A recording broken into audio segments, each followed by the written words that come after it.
Hello दोस्तों, मैं हूं पंकज। वेलकम अमरोहा में आपका एक बार फिर स्वागत है। जैसा कि मैं लाइव स्ट्रीम में आपसे बताता आ रहा हूं कि मैं यूआईडीआई फॉर्मेट को कैसे सत्यापन करेंगे और क्या क्या इसके मानक होते हैं, किन किन बातों का हमें ध्यान रखना चाहिए, उस पर मैं वीडियो लेकर के आपके सामने आया हूँ। ये मेरा टीचिंग बोर्ड है और इसके ऊपर मैंने A4 साइज के 4 पेपर पे ये मैंने प्रिंट किया है। और ये मैंने कैसे बनाया है इसकी वीडियो आप मेरी वीडियो के लास्ट में देख सकते हैं। आपको वहाँ पर इसका नोटिफिकेशन मिल जाएगा जो लास्ट में आता है।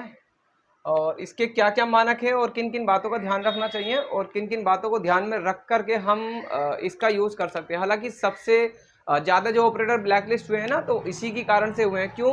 क्योंकि इसके जो मानक है ना वो सभी पूरे नहीं हो पाते, और जो पूरे हो पाते हैं तो कस्टमर हमारे पास इनकम्प्लीट लेके आता है और हम कहते हैं कि इसमें ये कमी, तो कस्टमर असंतुष्ट होकर हमारी शॉप से जाता है, जो कि अच्छा विषय नहीं होता है। और इससे हमारी छवि खराब होती है, जिसकी वजह से हमने इसे अब लगाना बंद कर दिया है सभी लोगों ने।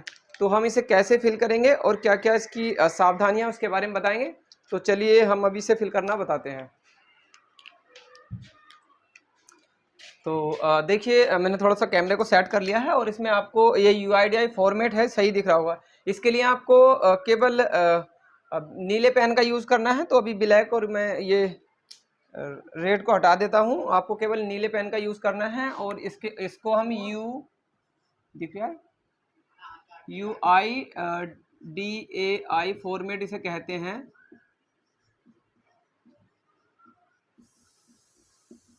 ये UIDAI फॉर्मेट है और इसे नहीं दिख रहा, तो ये UIDAI फॉर्मेट है और इसे हम UIDAI फॉर्मेट कहते हैं क्योंकि मैंने अपने जो मोबाइल है उसे इतने पास कर लिया है कि शायद आपको ये जो मैंने लिखा से नहीं दिख पाया। हालांकि ये तो सभी जानते हैं कि ये UIDAI फॉर्मेट है और इसके क्या क्या मानक रहते हैं मैं पढ़ के बता दूँ, और हम इससे क्या क्या सही कर सकते हैं वो भी मैं बताऊँगा। तो इसे ऊपर लिखा है सर्टिफिकेट फॉर आधार इनरोलमेंट और अपडेट। इससे हम इनरोलमेंट और अपडेट दोनों कर सकते हैं।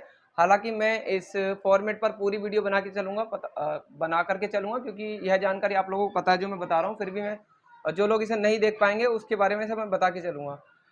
और ये इससे हम नया इनरोलमेंट और अपडेट दोनों कर सकते हैं। और उसके बाद इसमें लिखा है इंट्रोडक्शन में all detail will be filled in block letters, मतलब अंग्रेजी के बड़े अक्षरों में ये फिल होना चाहिए, तभी ये मान्य है। उसके बाद यहाँ पर आप देख रहे हैं date to be valid for 3 month from date of issue, मतलब जिस तारीख को ये हमारा प्रमाण पत्र जारी हुआ है या ग्राम प्रधान ने या अन्य किसी जो भी इसमें लिस्टेड है, इन्होंने अगर किसी ने जारी किया है तो उसकी डेट से 3 महीने के अंदर हम इसे यूज कर सकते हैं। उससे एक दिन ऊपर भी हम इसे नहीं यूज कर सकते, क्योंकि इसकी वैधता समाप्त हो जाती है। ये इनवैलिड डॉक्यूमेंट हमें फिर लगेगा। उसके बाद देखिए, आप यहाँ पर देख रहे हैं रेसिडेंट, नॉन रेसिडेंट और न्यू इनरोलमेंट और अपडेट।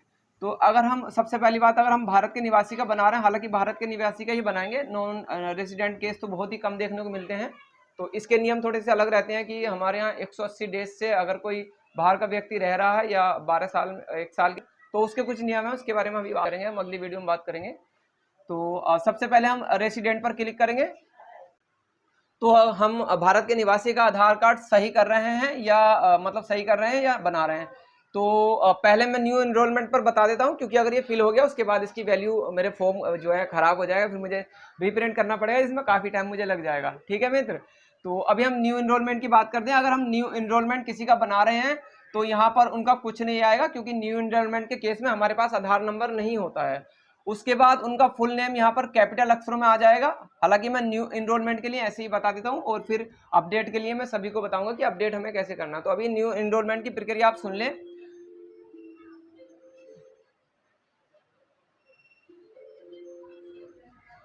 तो यहाँ पर उनका पूरा नाम आ जाएगा, नाम के बाद यहाँ पर उनका पिताजी का नाम आ जाएगा। पिताजी अगर न्यू इनरोलमेंट करा रहे हैं तो पिताजी का नाम आएगा। और शादी के बाद महिला आधार कार्ड न्यू इनरोलमेंट, अगर शादी के बाद महिला न्यू इनरोलमेंट करा रही है तो यहाँ पर उनके हस्बैंड का नाम आएगा सीओ में। और आपको यहाँ पर कोई भी काटपीट नहीं करनी है और इस लेटर पैड में कोई भी ओवरराइटिंग हमें नहीं करनी है। हालांकि सीओ में आकर के कुछ वाइफ ऑफ DO SO कर देते हैं, जो कि हमें नहीं करना है। उसके बाद यहाँ पर आपका हाउस नंबर आ जाएगा, स्ट्रीट रोड लाइन आ जाएगी, फिर आपका लैंडमार्क आ जाएगा, एरिया लोकेलिटी सेक्टर आ जाएगा, विलेज टाउन आ जाएगा, और office, post office, district, state, ये सब आ जाएगा। ठीक है, तो अभी मैं इसे अपडेट वाले, अब हम अपडेट कैसे करते हैं। अपडेट के केस में हम यहाँ पर अपडेट पर सबसे पहले आज की डेट यहाँ पर डाल लेते हैं। आज की डेट है 14/09/2022। तो ये आज की डेट हो गई है और आज की डेट में हम इसे इशू कर रहे हैं, उसकी के बारे में बताएंगे। ठीक है मित्रों, उसके बाद हम क्या कर रहे हैं, अपडेट कर रहे हैं, तो हम अपडेट वाले पर क्लिक करेंगे, आपको ठीक सही से दिख रहा हो। फिर हमें क्या करना है, जिसका हमें आधार अपडेट करना है उसका हमें आधार नंबर यहाँ पर डाल देना है। तो मैं अभी एग्जाम्पल के तौर पर 1 2 3 4 आपको ये कॉलम बाय कॉलम भरना है, यानी क्योंकि आपको दिख नहीं रहा होगा इसलिए मैं थोड़ा तेजी से भर देता हूँ। फिर उसके बाद हम फिर से रिपीट करें 1 2 3 4।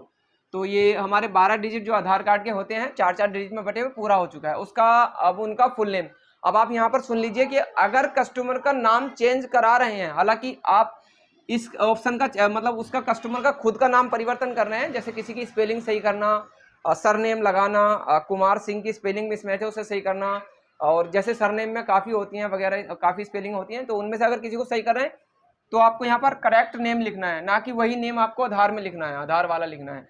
अगर आप आधार सही करा रहे हैं तो आपको मतलब अगर आप एड्रेस सही करा रहे हैं तब आपको आधार वाला नेम यहाँ पर लिखना है। अगर नाम भी सही करा रहे हैं तो आपको वह नेम यहाँ पर लिखना है जो आप आधार में कराना चाहते हैं। तो अभी जैसे मेरा नाम पंकज है, मैं यहाँ पर लिख देता हूँ।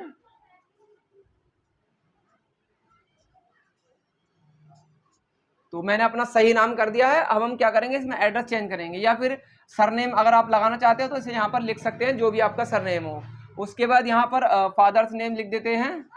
तो मैं फादर्स नेम यहाँ पर नहीं लिखूंगा, या श्री राम भी लिख दे देंगे, कोई दिक्कत नहीं है। ठीक है, फादर्स नेम हमने यहाँ पर लिख दिया है। उसके बाद यहाँ पर जैसे हाउस नंबर विलेज में तो नहीं होते हैं, तो अगर आपके पास ये ऑप्शन है तो इन्हें फिल करें, अगर आपके पास ये ऑप्शन नहीं है तो आप खाली छोड़ सकते हैं। वैसे तो शहरी नगर क्षेत्र मतलब नगर एरिया में, अर्बन एरिया में तो ये सब होते हैं। उसके बाद यहाँ से भी ये भी खाली रहता है, रूरल एरिया में आपकी जो भी स्ट्रीट हो उसे भर सकते हैं। तो मेरा गांव का नाम है, तो यहाँ पर अपना विलेज लिख दें, जो भी आपका विलेज का नाम हो। तो मैं विलेज यहाँ पर लिख देता हूँ और उसके बाद XX में बना देता हूँ। ठीक है, कोई भी बात मैं यहाँ पर क्लियर नहीं खोलूँगा। उसके बाद अपना पोस्ट ऑफिस यहाँ पर जो भी हो आप लिख दें, और उसके बाद जो भी आपका हो तो क्रॉस कर दें, क्योंकि मैं इसमें हाइड कर रहा हूँ मित्रों अपना एड्रेस, फिर वरना मुझे ब्लर करना पड़ेगा, उसमें काफ़ी टाइम मुझे लग जाता है। उसके बाद आपका जो पोस्ट ऑफिस है उसे यहाँ पर लिख लें, और मेरा डिस्ट्रिक्ट अमरोहा है तो मैं यहाँ पर अमरोहा लिख देता हूँ। ठीक है मित्रों, आप यहाँ पर बड़े ही आसानी से इसे फिल करना है। कोई भी इसमें अगर ओवरराइटिंग हो जाती है तो आपका फॉर्म इनवैलिड माना जाएगा और आपका करेक्शन नहीं होगा। उसके बाद आपका स्टेट यहाँ पर आ जाएगा, तो मेरा स्टेट उत्तर प्रदेश है, तो मैं यहाँ पर उत्तर प्रदेश लिख देता हूँ। तो मैंने यहाँ पर उत्तर प्रदेश लिख दिया है।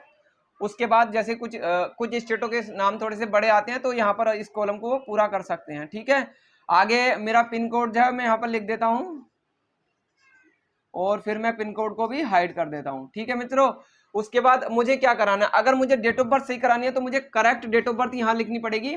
और मैं फिलहाल को यहाँ पर भी एक नॉर्मली डेट ऑफ बर्थ यहाँ पर लिख देता हूँ। ठीक है, डेट ऑफ बर्थ मेरी हो गई। अगर जो मुझे करानी है वहाँ लिखनी है। अगर मुझे कोई भी करेक्शन, मान लीजिए मुझे फादर्स नेम में करेक्शन कराना है, तो ये और ये डिटेल बिल्कुल मेरी आधार से सेम होनी चाहिए। अगर मुझे खुद के नेम में करेक्शन कराना है तो ये डिटेल और ये डिटेल आधार से मैच होनी चाहिए। अगर मुझे तीनों में करेक्शन कराना है तो तीनों डिटेल वह होनी चाहिए जो आप करेक्ट कराना चाहते हैं। उसके बाद यहाँ पर कस्टमर का सिग्नेचर आएगा, तो मैं अपना सिग्नेचर यहाँ पर कर देता हूँ, जो भी हो। ठीक है, यहाँ पर कस्टमर का सिग्नेचर आएगा। अगर कस्टमर मतलब साक्षर नहीं है तो अपने थंब का यूज यहाँ पर कर सकता है। उसके बाद यहाँ पर कस्टमर का फोटो लगेगा। फोटो लगने के बाद उसके बाद यहाँ पर क्या होगा कि जो हमारे वेरीफायर हैं तो कस्टमर को यहाँ से क्रॉस सिग्नेचर करेंगे, और यहाँ पर स्टैंप लगाएंगे अपनी, जो भी उनकी स्टैंप सील होगी।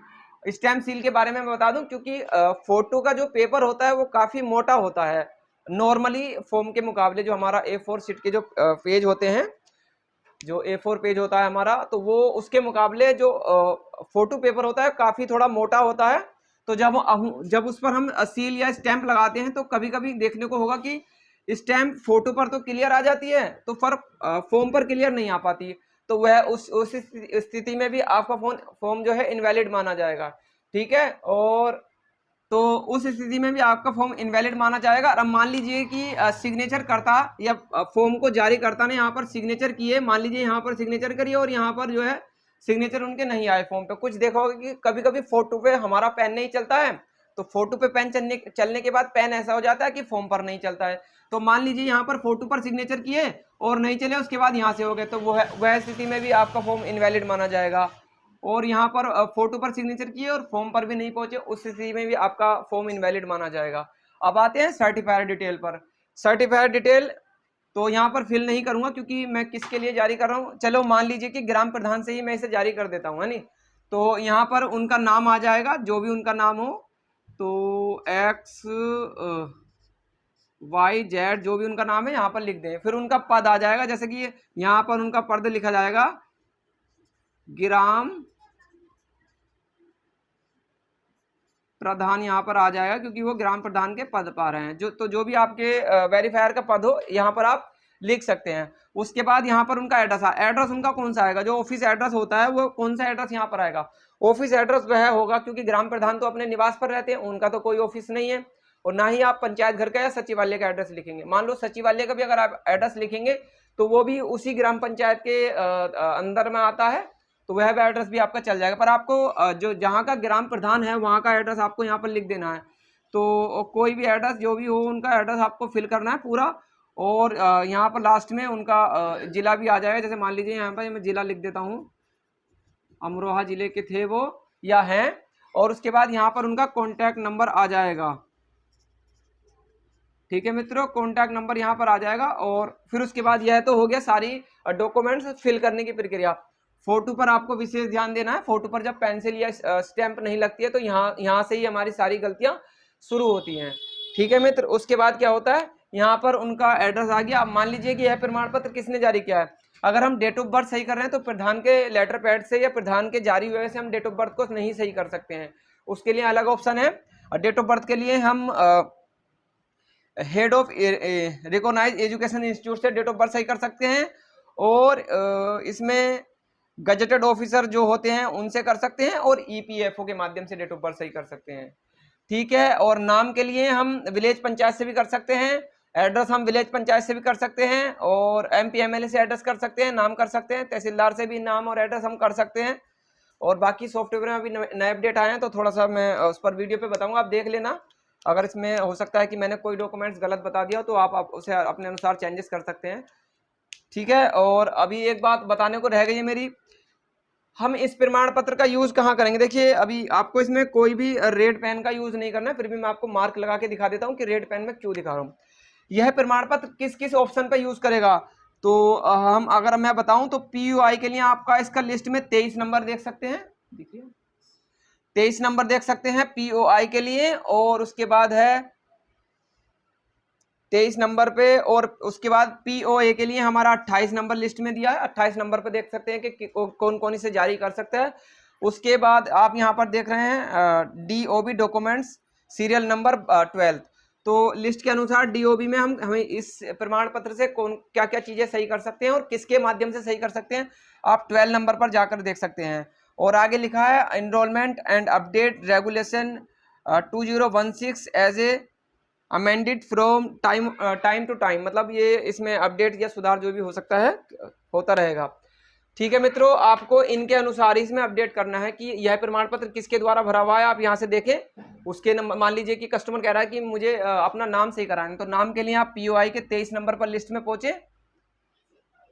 तो जैसा कि मैंने अभी बताया 23 नंबर पे ये कह रहा है कि ये फॉर्मेट केवल 23 नंबर पे मान्य होगा, तो 23 नंबर आप आ जाते हैं पीओआई में। और पीओआई में आप यहाँ पर देख सकते हैं 23 नंबर आप देख रहे हैं।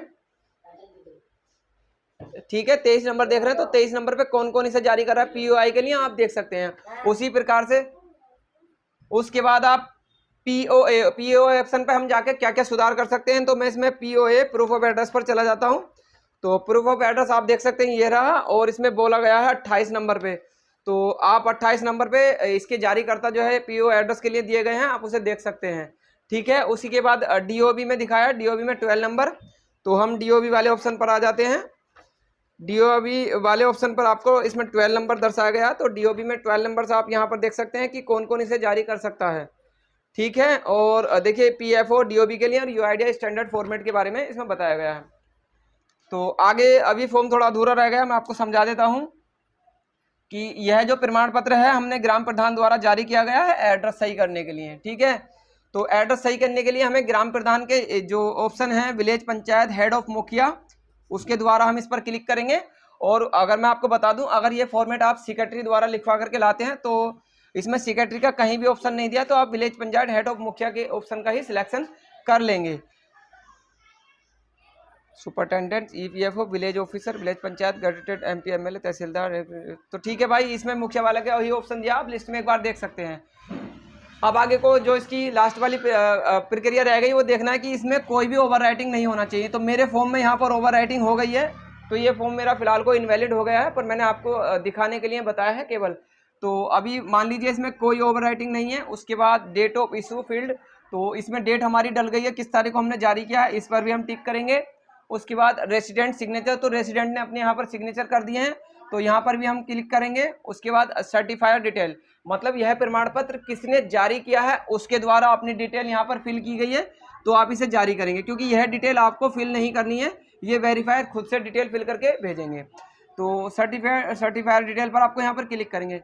फिर उसके बाद अगला ऑप्शन है resident photo cross signature and cross stamp, paper two photo और फोटो टू पेपर। तो जैसे कि मैंने यहाँ पर समझाया कि आपका मतलब सर्टिफायर जो जारी करता है उसके सिग्नेचर फोटो से पेपर पर भी होनी चाहिए और पेपर से फोटो, मतलब दोनों पर मतलब क्लियर दिखना चाहिए। उसके बाद स्टैम्प का भी यही केस है, फोटो पर भी क्लियर आना चाहिए और फॉर्म पर भी क्लियर आना चाहिए। तो ये चीज़ भी हमारी क्लियर हो गई है, यहाँ पर हम टिक करेंगे। उसके बाद क्या होगा, जो लास्ट में यहाँ से प्रक्रिया कंप्लीट करने के बाद वेरीफायर अपनी डिटेल यहाँ पर भी करेंगे, तो यहाँ पर उनकी स्टैंप लगेगी। अगर उनकी स्टैंप गोल हो तो गोल भी चल जाएगी, और कुछ स्टैंपें इस प्रकार से भी बनी होती हैं तो भी चल जाएंगी। तो जिस प्रकार से उनकी स्टैंप है, जैसी भी उनके पास स्टैंप उपलब्ध है, अवेलेबल है, तो आप उनका स्टैंप का यहाँ पर यूज़ कराएं और वहाँ पर उनके जैसे कि यहाँ पर सिग्नेचर हुए थे उनके यहाँ पर सिग्नेचर होंगे। सिग्नेचर और स्टैंप के साथ ही यह प्रमाण पत्र जो है वैलिड माना जाएगा। बाकी मैंने अच्छे से इसमें समझा दिया। अगर आपका कोई भी सवाल इसमें रह गया है तो मैं प्रतिदिन रात 8 बजे लाइव अपनी स्ट्रीम करता हूं, आप अपने सवाल वहां पर कर सकते हैं, या उसके बाद आपके मन में जो भी डाउट आता है उस बारे में भी मुझे सवाल कर सकते हैं। तो आपके कोई भी सवाल हो या अभी सेल्फ डिक्लेरेशन फॉर्म जो आया है एड्रेस अपडेट का, मैं उसके ऊपर भी वीडियो बहुत जल्दी देने वाला हूं, आप उस पर भी जाके देख लें। तो आपको यह जानकारी अच्छी लगी होगी। अगर आपको कोई भी सवाल है तो मुझे कमेंट जरूर करें, और ऐसा ही अपना स्नेह देते रहिए मेरे चैनल को। और मेरे चैनल पर यह जानकारी आपको अच्छी लगी होगी, और आप सभी का मेरे चैनल से जुड़ने के लिए बहुत बहुत धन्यवाद।